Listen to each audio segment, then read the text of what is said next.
Saat ujian, gadis ini memasukkan pensil ke tenggorokannya dan membuatnya muntah. Ia minta izin pengawas ujian untuk pergi ke toilet dengan alasan sakit. Ia diizinkan dan langsung lari ke toilet, lalu bersiap mengirim jawaban ke Thailand. Sekarang sudah waktunya menyalin jawaban. Temannya yang di Thailand mulai panik. Ternyata, Pat menjual contekan ujian STIC dari Australia.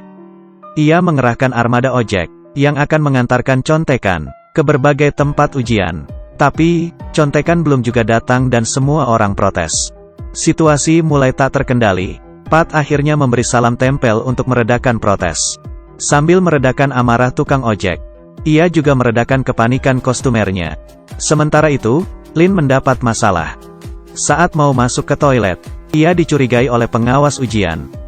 Waktunya tak lama, Lin tidak bisa menunda lagi. Ia mengabaikan pengawas dan segera mengunci pintu toilet wanita. Untung saja di dalam tidak ada orang. Pengawas tidak bisa masuk. Ia segera minta bantuan petugas kebersihan. Lin segera mengambil HP di toilet dan mulai mengetik dengan gugup. Meski tertekan, Lin tetap berusaha mengingat jawaban. Beberapa menit kemudian, Lin akhirnya selesai. Pat dan Grace akhirnya bisa mencetak jawaban. Saat mulai mencetak, Grace mendapat sinyal X dari Lin. Grace segera bertindak dan menghapus isi HP mereka menggunakan aplikasi. Sementara itu, pengawas telah mendapat kunci dan membuka pintu. Tapi, sudah terlambat. Lin sudah selesai mengerjakan tugasnya. Ia berpura-pura mencuci karena muntahannya mengenai baju. Saat pengawas mengalihkan pandangan, Lin segera menyembunyikan HP-nya di kaos kaki. Saat keluar, ia membuang HP itu di tas ibu petugas kebersihan. Lin berhasil lolos kali ini. Di Thailand, Pat dan Grace juga berhasil mengirim contekan. Semua siswa langsung pergi naik ojek karena mereka hampir terlambat. Mereka sangat bahagia. Pat adalah raja nyontek. Mereka yakin akan mendapat nilai bagus. Pengawas menanyai Lin dan Bang. Bang ketahuan membawa HP. Bang yang merupakan murid jempolan di Thailand justru tertangkap menyontek. Saat ditanyai pengawas, Bang berbohong bahwa HP-nya adalah untuk menyontek, bukan mengirim jawaban. Tentu saja, pengawas tak percaya. Bila Bang tidak mengaku, ia akan dilaporkan ke orang tua dan sekolahnya di Thailand. Bang yang dipaksa mengaku, menyadari Lin sedang memperhatikannya. Saat menoleh, Bang melihat Lin menangis. Bang memutuskan untuk menanggung akibatnya sendiri. Pengawas akhirnya mendeportasi Bang. Karena mencontek, Lin sangat terpukul. Mereka tahu risikonya apabila ketahuan. Tapi, pengawas masih belum puas. Ia giliran menanyai Lin. Pengawas mengira mereka adalah komplotan. Setelah diperiksa, Bang dan Lin tak hanya sama-sama dari Thailand, tapi juga dari sekolah yang sama. Tapi, Lin berkata ia tidak kenal Bang meski satu sekolah. Pengawas masih curiga, lalu bertanya kenapa Lin ikut tes STIC. Lin mengaku ibunya di Australia, dan ibunya akan menjemputnya setelah tes. Lalu, pengawas memberinya HP, dan menyuruh Lin telepon ibunya. Selesailah sudah, Lin kesini tidak memberitahu ibunya. Tiba-tiba, Ibu Lin muncul di balik pintu. Ternyata, Ibu Lin ditelepon mantan suaminya, yang mengatakan Lin akan ke sana ikut tes. Khawatir anaknya kenapa-kenapa, Ibu Lin segera datang ke lokasi tes. Lin sangat terkejut ibunya di sana. Melihat anaknya diinterogasi, Ibu Lin tahu Lin mendapat masalah.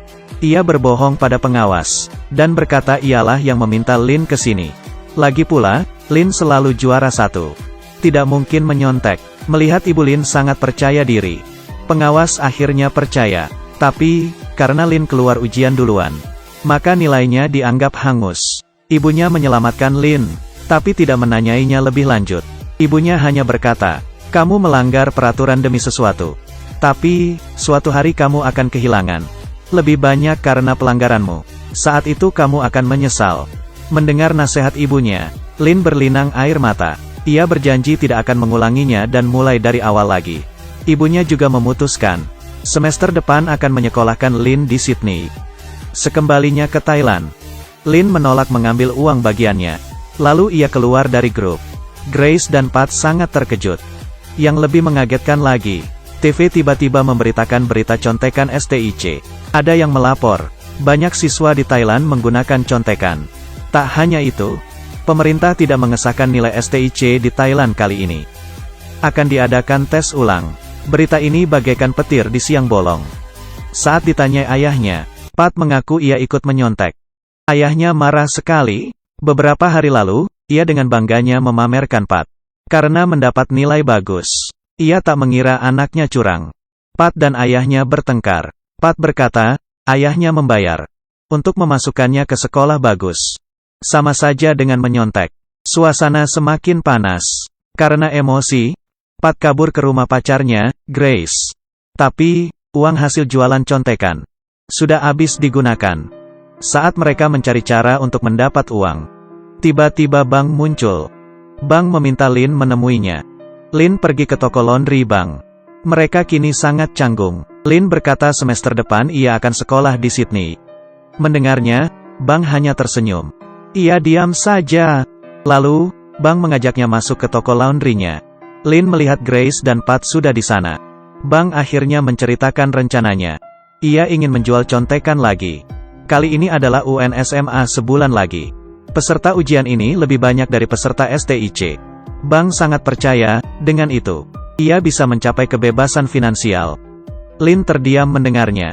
Ia tak menyangka, Bang yang dulunya jujur, kini menjadi licik dan gila uang. Lin yang sudah bertaubat, segera menolak ajakan itu. Dan mengingatkan teman-temannya, Lin juga tidak mau menghancurkan masa depannya di Sydney. Lin langsung pergi dari sana. Saat itu, Bang memanggilnya dan menceritakan kepahitannya. Rupanya, Bang dilaporkan oleh pengawas ujiannya. Jadi, Bang dilarang ujian lagi. Karena menyontek di STIC, ia harus merelakan mimpinya menjadi dokter. Masa depannya kini suram. Ia memohon Lin untuk membantunya terakhir kali. Grace dan Pat juga berjanji. Ini yang terakhir kali. Melihat teman-temannya, Lin teringat semua masalah ini. Berawal dari idenya dulu. Pendirian Lin mulai goyah. Ia akhirnya setuju untuk membantu mereka. Tentunya dengan risiko yang lebih besar dari sebelumnya.